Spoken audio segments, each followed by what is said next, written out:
Incentive. An incentive is a contingent motivator. Traditional incentives are extrinsic motivators which reward actions to yield a desired outcome.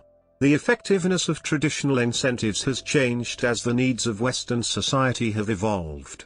While the traditional incentive model is effective when there is a defined procedure and goal for a task, Western society started to require a higher volume of critical thinkers, so the traditional model became less effective. Institutions are now following a trend in implementing strategies that rely on intrinsic motivations rather than the extrinsic motivations that the traditional incentives foster. Some examples of traditional incentives are letter grades in the formal school system, and monetary bonuses for increased productivity in the workplace. Some examples of the promotion of intrinsic motivation are Google allowing their engineers to spend 20% of their work time exploring their own interests, and the competency-based education system. Incentives in an economic context. The study of incentive structures is central to the study of all economic activities, both in terms of individual decision-making and in terms of cooperation and competition within a larger institutional structure. Therefore, economic analysis of the differences between societies, and between organizations within a society, amounts to characterizing the differences in incentive structures faced by individuals involved in these collective efforts. Incentives aim to provide value for money and contribute to organizational success. Incentives can be classified according to the different ways in which they motivate agents to take a particular course of action. One common and useful taxonomy divides incentives into 4 broad classes. There is another common usage in which incentive is contrasted with coercion, as when economic moralists contrast incentive-driven work, such as entrepreneurship, employment, or volunteering motivated by remunerative, moral, or personal incentives, with coerced work, such as slavery or serfdom, where work is motivated by the threat or use of vie deprivation. In this usage, the category of coercive incentives is excluded. For the purposes of this article, however, incentive is used in the broader sense defined above. Other forms. The categories mentioned above do not exhaust every possible form of incentive that an individual person may have.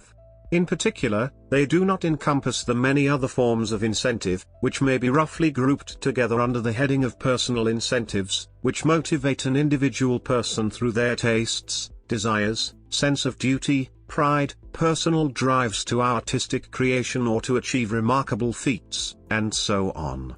The reason for setting these sorts of incentives to one side is not that they are less important to understanding human action. After all, social incentive structures can only exist in virtue of the effect that social arrangements have on the motives and actions of individual people.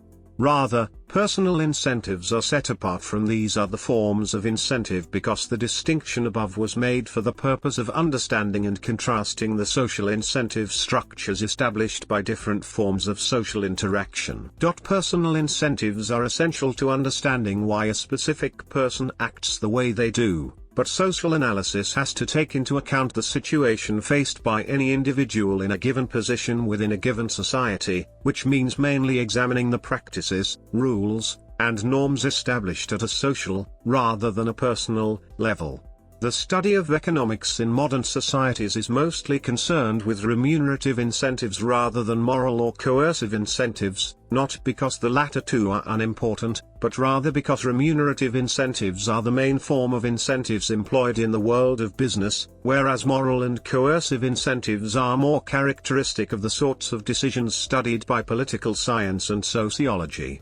A classic example of the economic analysis of incentive structures is the famous Walrasian chart of supply and demand curves. Economic theory predicts that the market will tend to move towards the equilibrium price because everyone in the market has a remunerative incentive to do so. By lowering a price formally set above the equilibrium, a firm can attract more customers and make more money. By raising a price formally set below the equilibrium, a customer is more able to obtain the good or service that she wants in the quantity she desires.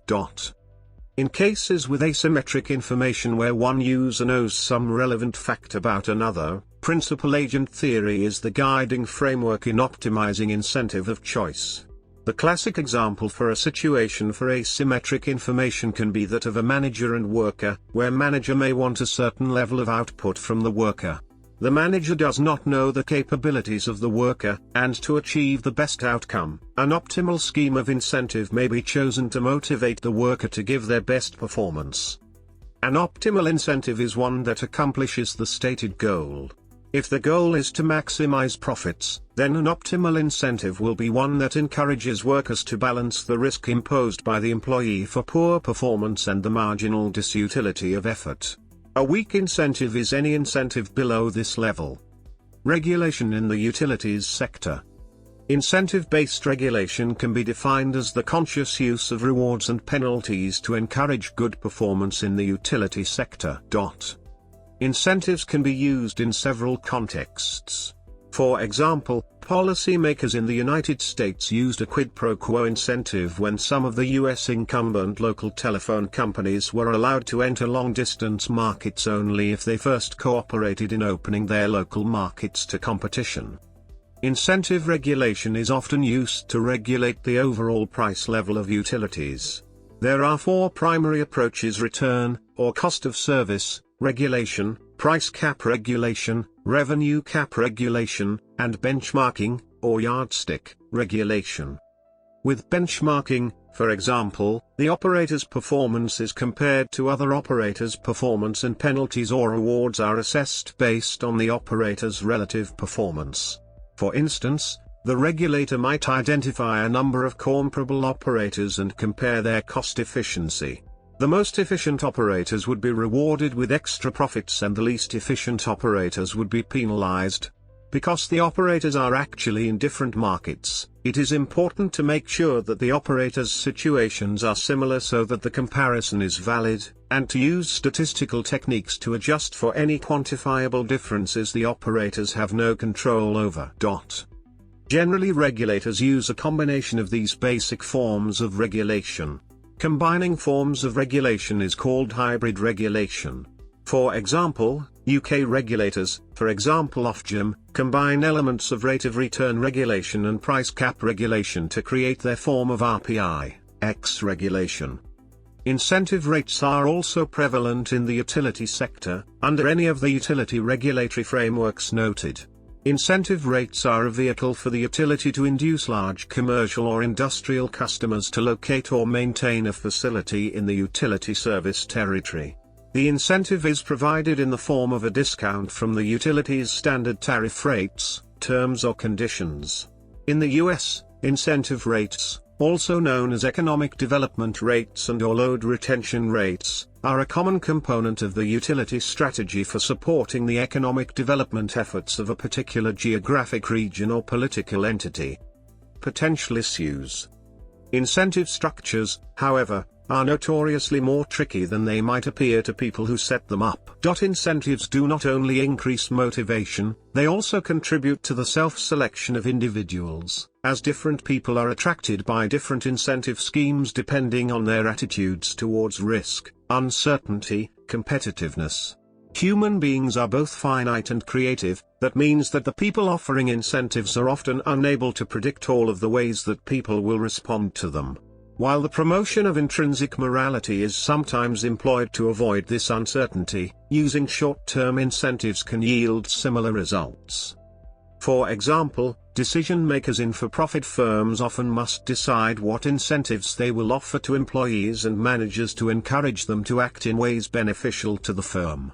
But many corporate policies, especially of the extreme incentive variant popular during the 1990s, that aimed to encourage productivity have, in some cases, led to failures as a result of unintended consequences.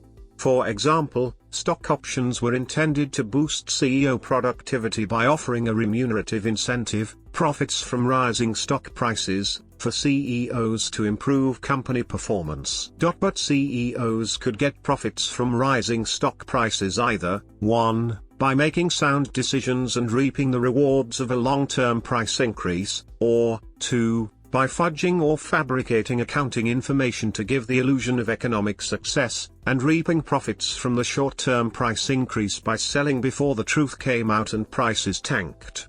The perverse incentives created by the availability of option 2 have been blamed for many of the falsified earnings reports and public statements in the late 1990s and early 2000s. Also, there is the trade-off of short-term gains at the expense of long-term gains or even long-term company survival. It is easy to plunder the assets of a previously successful company and show spectacular short-term gains only to have the enterprise collapse after those responsible have gotten their incentives and left the organization or industry. Although long-term incentives could be part of the incentive system, they have been abandoned in the past 20 years. An example of an organization that used long-term incentive programs was Hughes Aircraft and was highly successful until the government forced its divestiture from the Howard Hughes Medical Institute. Recently there has been movement on adopting the Benefit Corporation or B Corporation as a way to change the trend away from short-term financial incentives to long-term financial and non-financial incentives. Not all for-profit companies used short-term financial incentives at levels below the president or very top executive levels. The trend to move financial incentives down the organization hierarchy started in the 1980s as a way to boost what was considered low productivity. Prior to that time, the incentives were associated more with customer satisfaction and producing high-quality products. Moving financial incentives down the corporate chain had the unintended consequences of subverting internal processes to save short-term costs, forcing obsolescence at the lower levels as investment was deferred or abandoned, and lowering quality. Some of these issues are explored in the British documentary The Trap. This idea of financial incentives and pushing them to the lowest level common denominator has led to a new company structure or organizational ecology where essentially everything is a standalone profit center with the only incentive being short-term financial incentives.